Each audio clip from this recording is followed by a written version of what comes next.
ఇక ఒక్కసారి రాష్ట్ర ప్రభుత్వానికి సంబంధించిన అంశాలను ఒకసారి చర్చించే ప్రయత్నం చేద్దాం. గత మేనిఫెస్టోలో చాలా హామీలను గుప్పించారు. ఆ హామీలను ఒక్కటొక్కటి నెరవేర్చే క్రమంలో రేవంత్ రెడ్డి ప్రభుత్వం ముందుకెళ్తుంది. ఈ నేపథ్యంలోనే లోక్సభ ఎన్నికల ప్రచారంలో భాగంగా రుణమాఫీకి సంబంధించి పెద్ద ఎత్తున చర్చ జరిగింది. ఆ విపక్షాల నుంచి ఆరోపణలు ఎదురు కావడంతో రుణమాఫీని ప్రభుత్వం పెండింగ్లో పెట్టింది అని చెప్పి ఆరోపణలు రావడంతో ముఖ్యమంత్రి చాలా సభలలో చెప్పారు.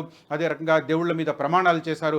ఆగస్టు 15వ తేదీ కల్లా రుణమాఫీ చేస్తానని చెప్పి. ఈ నేపథ్యంలో నిధుల కొరత ఎదురయ్యింది. నిధులను ఎలా సమీకరించుకోవాలన్న దాని మీద కసరత్తు కొనసాగుతుంది. ఆర్థిక శాఖ అధికారులతో రోజు సీఎం రేవంత్ రెడ్డి ఈ విషయంలో మాట్లాడుతున్న పరిస్థితి. అదే సమయంలో భూములను తనఖా పెడతారన్న ప్రశ్న కూడా తలెత్తుతుంది. ఇవన్నీ ఒకవైపు కొనసాగుతుంటే ఇంకొక వైపు గొర్రెల పంపిణీకి సంబంధించి గత ప్రభుత్వంలో జరిగిన అవకతవకలు కూడా మళ్ళీ తెర మీదకి వచ్చాయి. దాని మీద ఈడీ రంగంలోకి దిగిన పరిస్థితి. ఈ అన్ని అంశాల మీద ఒకసారి మాట్లాడే ప్రయత్నం చేద్దాం. ప్రస్తుతం కాంగ్రెస్ పార్టీకి సంబంధించి నాయకులను సంప్రదించే ప్రయత్నం చేస్తున్నాం. మరొకసారి ఎక్స్ప్లెయిన్ చేస్తాను. రుణమాఫీ కావచ్చు, రైతు భరోసా కావచ్చు, అదే రకంగా రైతు బీమా కావచ్చు, ఈ 3 అంశాలకు సంబంధించి ఇప్పుడు వచ్చే 2 నెలల కాలం అత్యంత క్రూషియల్గా కనిపిస్తుంది. ఎందుకంటే ఖరీఫ్ సీజన్ ప్రారంభమైంది. ఋతుపవనాలు అనుకున్న దానికంటే ముందొచ్చాయి కాబట్టి రైతులు ఉత్సాహంగా తమ వ్యవసాయ పనుల్లో నిమగ్నం అవుతున్న పరిస్థితి. కానీ వారికి కావాల్సింది లాగోడి, అంటే పెట్టుబడి కావాలి. ఈరోజు పెట్టుబడి కోసం వాళ్ళు ఎవరిని సంప్రదించాలి? బ్యాంకులను సంప్రదించాలంటే గత రుణాలున్నాయి కాబట్టి కొత్తగా రుణాలు ఇచ్చే అవకాశం లేదు. అదే సందర్భంలో ప్రైవేటు వడ్డీ వ్యాపారస్తుల దగ్గరికి వెళ్తే నిట్ట నిలువున మోసపోయే పరిస్థితి. ఇలాంటి సందర్భంలో ఈ 2 నెలల కాలంలో ఖచ్చితంగా ప్రభుత్వం ఏదైనా చర్య తీసుకోవాల్సిన అవసరం ఉంది. ఏం చేస్తుంది? దీనికి సంబంధించి ఇలాంటి అన్ని అంశాలను మాట్లాడే ప్రయత్నం చేద్దాం. ప్రస్తుతం టీపీసీసీ అధికార ప్రతినిధి లింగం యాదవ్ గారు మనతో పాటు లైవ్లో అందుబాటులో ఉన్నారు. లింగం గారు, గుడ్ మార్నింగ్ అండి. Good morning. ఎస్ సార్, రైతు మాఫీకి సంబంధించి, రుణమాఫీకి సంబంధించి పెద్ద ఎత్తున చర్చ జరుగుతుంది. భూములను తనఖా పెట్టే ప్రయత్నం కూడా జరుగుతుంది అంటున్నారు. ఓవరాల్గా అసలు ఏంటి డెవలప్మెంట్స్? హామీని నిలబెట్టుకుంటారా గడువులోగా? ముందుగా గుడ్ మార్నింగ్ అండి మీకు, అదేవిధంగా తొలి వెలుగు ప్రేక్షకులకు. డెఫినెట్ గా అండి, కాంగ్రెస్ పార్టీ ఏదైనా హామీ ఇస్తే డెఫినెట్ కూడా అమలు చేసి తీరుతుందనే నమ్మకం ఇవాళ తెలంగాణ ప్రజలందరికీ ఉంది. ఆనాడు తల్లి సోనియా గాంధీ గారు తెలంగాణ సపరేట్ రాష్ట్రం ఇస్తున్నప్పుడు ఇవాళ అదే విధంగా తెలంగాణ రాష్ట్రాన్ని సాకారం చేసినటువంటి తల్లి కాంగ్రెస్ పార్టీ శ్రీమతి సోనియా గాంధీ గారు. ఇవాళ డెఫినెట్ కూడా ఇవాళ తెలంగాణ అసెంబ్లీ ఎలక్షన్ లో as a manifesto committee member గా మేము ఇచ్చినటువంటి మేనిఫెస్టోలో ఏదైతే హామీలు ఇచ్చామో అవి డెఫినెట్ కూడా అమలు చేసి తీర్థమని ఇవాళ ముఖ్యమంత్రి గారు చాలా స్పష్టంగా చెప్పారు. 6 గ్యారంటీలో 5 గ్యారంటీలు అమలు చేశాము. ఇంకొకటి ఉంది, డెఫినెట్ కూడా ఇవాళ రుణమాఫీ అనేది డెఫినెట్ కూడా తెలంగాణలో కాంగ్రెస్ ప్రభుత్వం అంటేనే ఇవాళ రైతు సంక్షేమం అభివృద్ధి కోసం పనిచేసే ప్రభుత్వం. ఇవాళ గత చరిత్ర కూడా చూడండి, గతంలో రైతులకు రుణమాఫీ చేసినటువంటి చరిత్ర దేశవ్యాప్తంగా అది కాంగ్రెస్ పార్టీకే దక్కుతుంది. అదే విధంగా ఇవాళ ఉమ్మడి రాష్ట్రంలో రైతులకు ఉచిత విద్యుత్ ఇచ్చినటువంటి చరిత్ర కూడా కాంగ్రెస్ పార్టీదే. సో ఇవాళ నేను ఏమంటున్నానంటే, లింగం గారు, ప్రధానంగా మీరు హామీ చేస్తానంటున్నారు. మీతో పాటు సీఎం దగ్గర నుంచి మొదలు పెడితే ఆల్మోస్ట్ కింది స్థాయికి కాంగ్రెస్ నాయకుడు వరకు ఇదే మాట చెప్తున్నారు. కాకపోతే సమస్యల్లా నిధులను ఎలా సమీకరిస్తారు, ఎలా గడువులోగా పూర్తి చేస్తారో అన్నది. ఎలాంటి ప్రతిపాదనలు ఉన్నాయి సర్కార్ ముందు? ఎస్, నేను చెప్తున్నాడు, ఇవాళ 10 సంవత్సరాలుగా పరిపాలించినటువంటి కేసీఆర్ మిగులు రాష్ట్రానికి ఉన్నటువంటి రాష్ట్రాన్ని ఇవాళ అప్పుల కుప్పగా మార్చారు.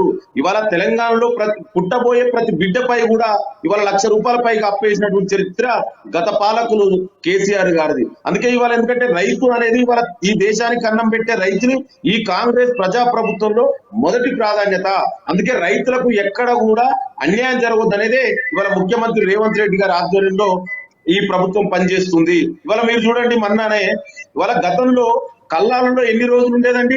నెలల పైగా ధాన్యం ఉండేది. తడిసిన ధాన్యాన్ని గతంలో కొనలేదు. ఇవాళ ఈ ప్రభుత్వం తడిసిన ధాన్యాన్ని కొన్నది.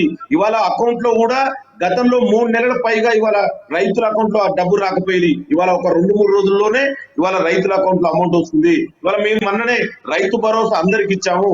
డెఫినెట్ కూడా మీరు అన్నట్టు ఇవాళ ఏ విధంగా రైతులను ఆదుకోవాలనేది, ఇవాళ ఈ రైతు సంక్షేమం యొక్క ఏ విధంగా పాటుకోవాలనేది ఈ ప్రభుత్వం ముఖ్య ఉద్దేశం.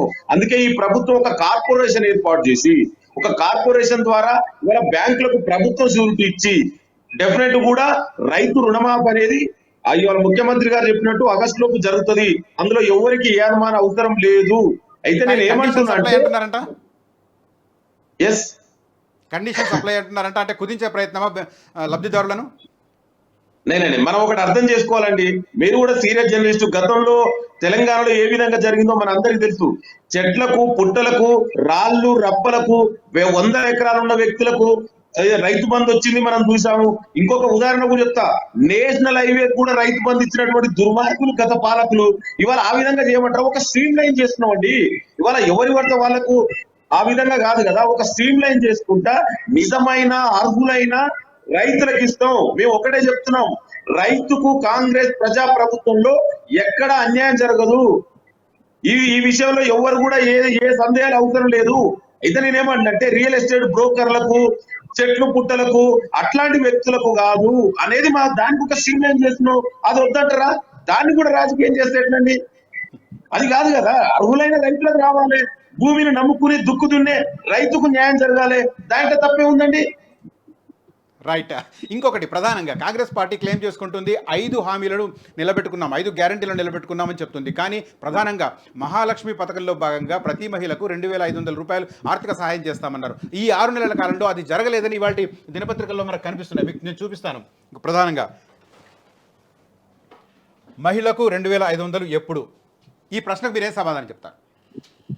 ఎస్, డెఫినెట్లీ అదే చెప్తున్నాండి. ఇవాళ మోడల్ కోడ్ ఆఫ్ మేము వచ్చినటువంటి 100 రోజుల్లో 6 గ్యారెంటీలు 5 గ్యారెంటీలు అమలు చేశాం. తర్వాత మోడల్ కోడ్ ఆఫ్ కండక్ట్ అమల్లో ఉంది. ఇవాళ ఎలక్షన్ కోడ్ అమల్లో ఉన్న తర్వాత మేము చేయలేదు. అందుకే చెప్తున్నాం కదా, ఇవాళ తెలంగాణ ప్రజలు కాంగ్రెస్ ప్రజా ప్రభుత్వానికి 5 సంవత్సరాలు అధికారం ఇచ్చారు. ఇవాళ మేము చేస్తాం అంటున్నాం. ఇవాళ మహిళలకు ఉచిత బస్ ప్రయాణం చూడండి. ఇవాళ అదే విధంగా ఇవాళ 200 యూనిట్ల వరకు ఉచిత విద్యుత్తు, ఇందిరమ్మ ఇల్లు మననే స్టార్ట్ చేశాము. ఇవాళ రాజీవ్ ఆరోగ్యశ్రీ 10 లక్షలు.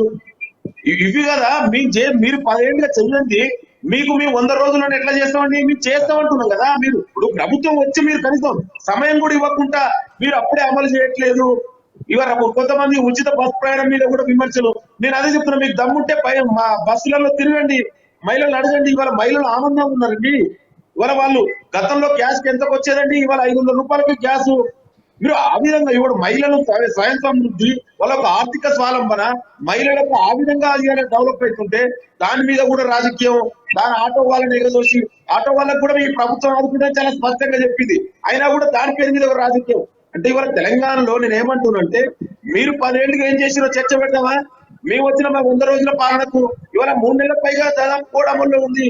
మేము ఇవాళ మళ్ళా చేస్తున్నాడు. ముఖ్యమంత్రి గారు చాలా స్పష్టంగా చెప్పారు, మేనిఫెస్టోలో ఇచ్చిన ప్రతి హామీని కూడా అమలు చేసి తీరుతాం. ఇలా ఎవరికి ఎలాంటి అనుమానం అవసరం లేదు. రైట్. ఇంకొక ప్రధానమైన అంశం కనిపిస్తుంది మనకు రాష్ట్రంలో చర్చనీయాంశం. సేమ్ టైం మీరు కూడా అదే సామాజిక వర్గానికి చెందినవారు కాబట్టి గత పాలనలో ఏదైతే గొర్రెల పంపిణీ జరిగిందో అందులో 700 కోట్ల రూపాయల స్కామ్ జరిగిందని, ఆ విషయంలో ఈడీ కూడా ఎంక్వైరీ చేస్తున్న పరిస్థితి, మనీ లాండరింగ్ జరిగిందన్న ఆరోపణలు. మీ అబ్జర్వేషన్ ఏమిటి? అసలు గతంలో ఏం జరిగి ఉండవచ్చు?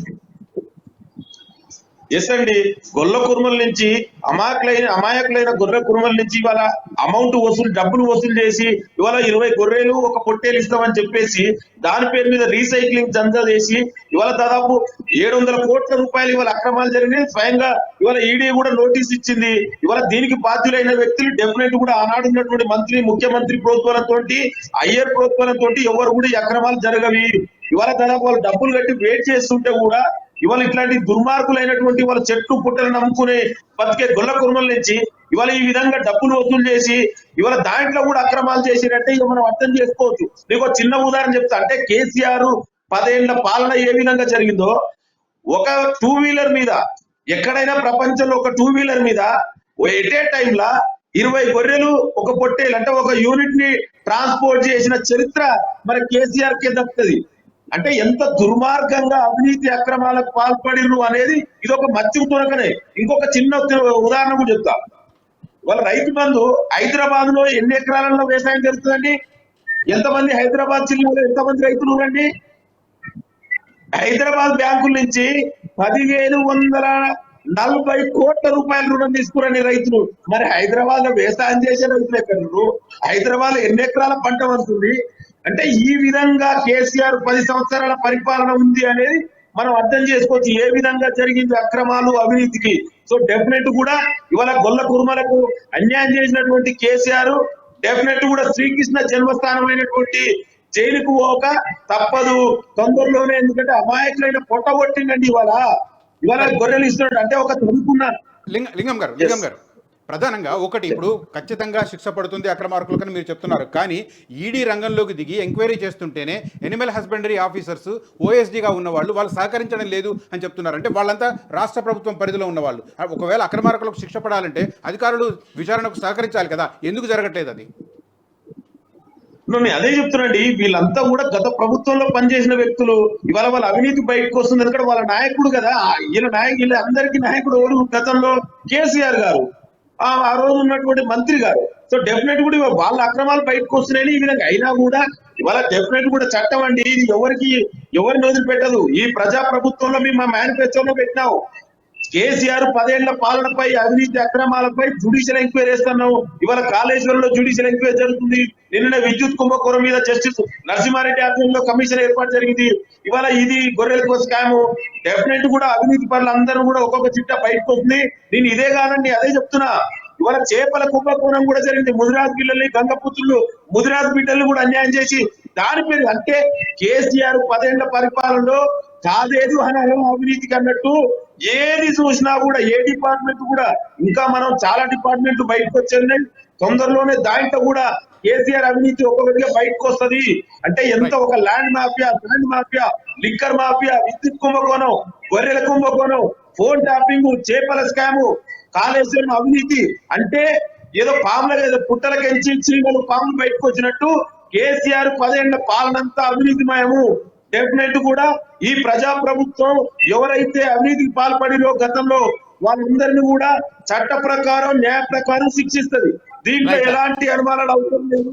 మాకు ఎవరి మీద లేదు. రైట్, థ్యాంక్ యూ లింగం గారు for joining me on this show.